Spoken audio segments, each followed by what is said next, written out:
welcome to Well Rounded Momma's YouTube channel. Thanks for joining us. We love visiting with you every week. If you find this video helpful, like, subscribe, ring the bell, share with all of your friends, whether they're thinking about having a baby, considering a home birth, or they're having any problems with parenting and postpartum. My name is Sherry.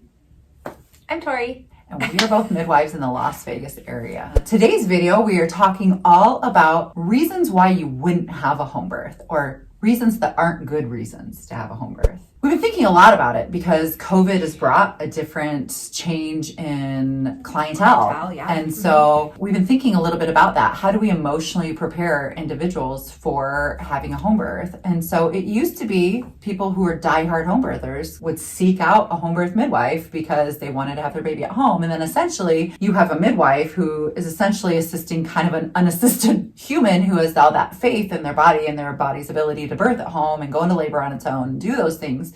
But now we have like a new clientele where people just don't want to go to the hospital because maternity care options aren't great. So when I say reasons, these aren't good reasons to have a home birth, but can you overcome them? Absolutely. Yes. So the first part of the video, we kind of will talk a little bit about what those reasons are. And then the second half of the video, we're going to kind of cover how you can overcome those and still get the birth that you want and desire. For us, one of the number one reasons why somebody should not have a home birth is because someone else wants you to. We do get a lot of clients who they themselves don't necessarily feel safe at home, don't necessarily want a natural birth, they don't necessarily want a home birth, but they have a partner or a parent or a grandparent or somebody who feels very strongly and opinionated about it and has kind of pushed that opinion on the birthing parent. And that is never a good reason to have a home birth. And you can always tell when I show up to a birth how the laboring situation is going. Because to me, I always tell people there's a difference between working hard in labor and suffering in labor. Mm-hmm. And if you don't want to be there because that is not where you feel the most comfortable,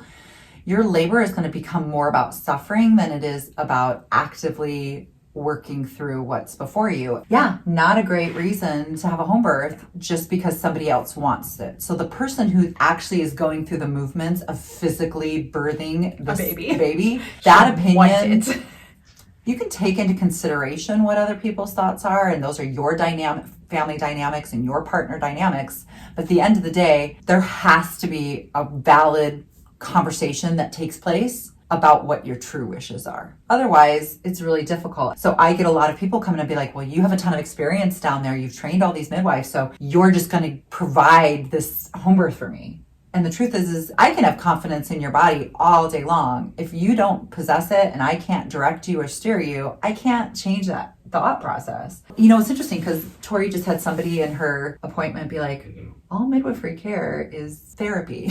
And she thought it was like a negative thing, but the truth is it is a lot of talking through fears, how you're feeling, what you're education. Feeling, what did your birth look like? What did a previous birth look like? What did your mother's birth look like? What did this family member's birth look like? Because like sometimes like I'll have a client have like this maybe lickety split home birth and they'll post their story online and everyone goes, I want that. Well, it's not like a pair of shoes. It's not like a pair of shoes. You can't be like, I want that birth, right? Well, and there's such a level of commitment. Like, so if you don't want it, you're not going to put in that time, that effort, that education that has to happen to make that happen. Because even if you take out home birth and look at just natural birth in a hospital or any setting, a birth center, a hospital birth, wherever, it's hard work, it's dedication, it's education to have a natural birth in general. I find that when I have clients who come into me and they say, it's just gonna happen to me, I'm like, no, it is gonna happen to you, but not like. I definitely have some clients who are like, should I be more worried? Should I be more worried? And I don't think that is. I think once you've had like an honest conversation with yourself, like if I were to say like what could help you overcome that, it would be open lines of communication with your partner and choosing what it is that you want, where you feel safest. And is home birth a place that you could wrap your mind around? Sure. And it's interesting because my lactation counselor was like, some of the dynamics that are happening now in your world, could you do a better job screening people in their consult? And the truth is no, I don't think that I could, because I think people come to me because they generally, or come to any of our midwives down here, and they generally do want an alternative way of being cared for. They want that extra attention and that oversight and that support and that continuity, and they want those things. However, I think it's got to be an open line of communication. That can happen during prenatal care. Yeah. But at some point, if it's not going that way, relationships have to be built upon anyway, which is fine. You are putting all this time and energy, like Tori was saying, into the birth, but if it doesn't change how you feel about it, then you just get to make a different option, and it's never too late. So I would say that would be one of the number one reasons why you shouldn't choose a home birth, is if you're doing it for someone else. And that's across the board in life. I have to tell you, as a 48-year-old woman, I lived a lot of my younger parenting years trying to live my life thinking my children needed to be a certain way for people that I didn't even know in the grocery store. I was worried about them acting up. Yeah, you have to learn, let me tell you, learn a little earlier than I did. You don't live your life for other people. You live your life for your immediate family and your partner. But you cannot ignore those like red flags that go off with you and your partner. The other reason that I think is not a great reason is that you just don't want to go to the hospital. I think that like a lot of people are not necessarily wanting the midwifery care, what midwifery care is about. Like it's therapy, it's talking through, it's education, they just don't want to go to the hospital because they don't want interventions or they don't want any of those things, but they don't necessarily also want to be at home. They're kind of in this like gray area, which is hard because Nevada, like we don't have like a ton of options. Like some states have the maternity, like multiple. Yes, the maternity center here and is a big deal. Even like educating people on like gentle cesareans. It's not something that they're offering on the regular. We have to fight for that. And even like recently I talked to my one client, and the same physician did a gentle birth for her and then didn't do it for another client that requested it. And so there's just a little bit of inconsistency. I mean, if we're honest, the field of maternity care is kind of collapsing on itself. I get why people are avoiding that. They're kind of seeing it like, I'm witnessing that shit show going on and I don't want to be a part of it. Yeah. However, which is fair. And so that's an okay reason to kind of seek out midwifery care and seek out home birth as an alternative. But you have to be aware that just like if you were doing it for someone else, if you do anything for the wrong reason, it's not always going to have the outcome that you want. Sometimes maybe seeking out a midwife and telling her what your concerns are and saying like, this is what I'm trying to avoid. These are things I'm trying to avoid. This is why I don't want to go to the hospital. Here's why I'm seeking your care. Even if I'm not 100% how I feel. I just met with an ER nurse and she's like, look, I know how hospitals work. I don't want to have my baby there.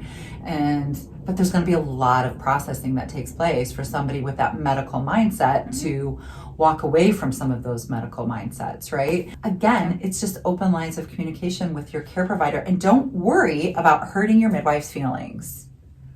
Let me say that again. Don't worry about hurting your midwife's feelings, because she would rather have an honest conversation with you, even if it was a difficult one, because sometimes we have to do that for our clients. Sometimes we see the red flags and we can bring that up. But if you're really good at covering up your some of your about feelings, which a topic, when you have survived trauma and you are a survivor, you essentially play that role of looking well when you're not well, making sure you're having that conversation. You don't want to feel like you don't have any options at all. Home birth isn't my thing, and hospital is not my thing. Like, what am I supposed to do, right? We've got to make sure we have open lines of communication. And so maybe we decide you don't want to stay at home. What does that look like? Can you change your mind anytime in your care? Absolutely. Could we set you up with a doula, additional support, have you meet with a doctor? I just recently had a client transfer out of care, and because something came up during her care, so she became a cesarean before even going into labor. And so I went right down to the hospital with her. We toured it together. She got to talk to the doctors so that we can make that kind of a gentle transition. Otherwise, it becomes this kind of emergent transition, and you don't have a lot of time to process or figure things out, because now we're just left to this kind of situation where we're now guessing about how you feel. So those were two kind of big reasons, and both of them were just moments where you weren't being authentic about why they wanted what they wanted. So they might have feelings kind of coming up for them, and you're just not talking about it. Can you work through it? Absolutely, and 100%.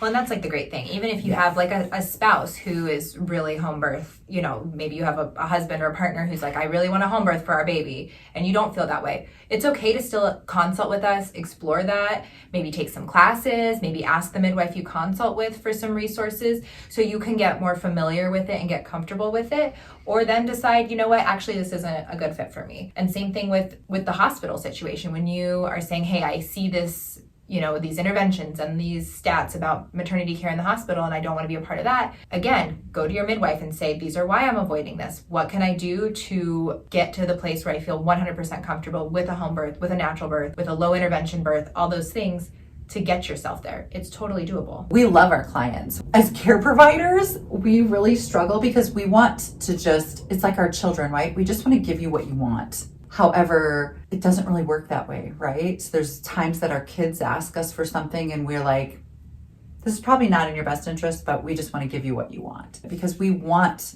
you to have the birth that you want. However, that doesn't mean you'll get the birth you want. And so having those open lines of communication with your care provider, I think are important because then if birth trauma does happen and things don't go the way you want, you have the ability to come back postpartum, process and work through some of that. And I think that that's where we sit as care providers is we want to create an open space for you because the truth is you're going to either do it during pregnancy, you're going to do a labor, you're going to do a postpartum. It's going to happen. It's just a matter of when it happens. On the timeline. Yeah. Well, and it's so hard because we have clients who, don't get the birth they want and we do want them to come back. We do care about those feelings. We have clients who even prenatally might have something going on.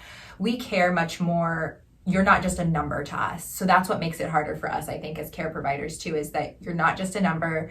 We know your name. We know your families. We know what you do for work. We're so much more invested. We take a smaller client load. We spend more time with you prenatally. We're spending, 45 plus minutes with you. Those kinds of things equal that nice, strong relationship that we build. And so it's hard when we have clients who are holding back from us because we want to have those relationships with our clients. 100%. Just things to consider when you're considering a home birth. Sit down and make a pro and con list. You would do it if you bought a house. Pros and you cons would do list. it if you were going to buy a car. You would do it.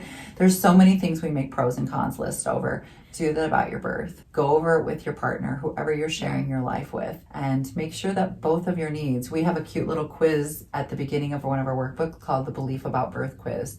And we love that because we want to make sure that both partners are on the same page. Mm-hmm. And even if you have to work through some hard conversations and go through some scary stuff to come out on the other end of that, ready to be parents together, ready to have this experience together, that's essentially what we want. And so don't do things for other people and don't do it because you think you don't have another option. You always have options and we can always get you the support that you need to have the birth that you want. We're not saying don't give up on a home birth. Let's just get you the kind of birth and support that you need and that you want. Thank you for joining us.